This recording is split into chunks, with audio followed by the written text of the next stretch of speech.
Pasukan Rusia terekam menghancurkan titik tembak tentara Ukraina secara brutal. Rekaman detik-detik penyerangannya diunggah di Telegram pada Minggu 1 Desember 2024. Dalam keterangan unggahan disebutkan, serangan ini diluncurkan oleh tentara divisi senapan bermotor ke-144 pengawal Rusia ke posisi tentara Ukraina. Di pinggiran tenggara Ternov, setelah baku tembak singkat, pasukan Rusia langsung menerobos ke posisi tentara Ukraina. Ia menghancurkan personel Ukraina di titik tembak dan membuat seorang tentara meletakkan senjatanya. Tampak pasukan Rusia melempar beberapa granat.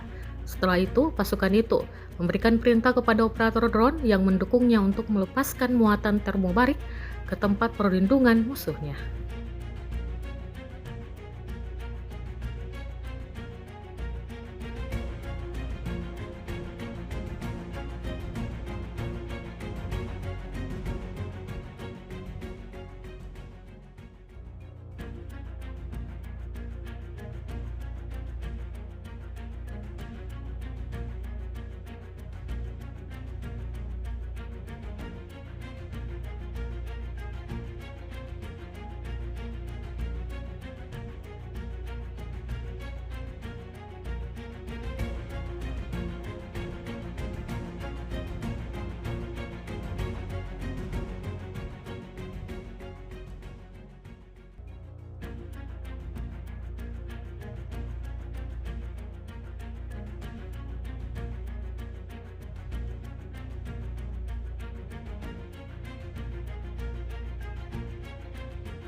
Download Tribun X sekarang, menghadirkan lokal menjadi Indonesia.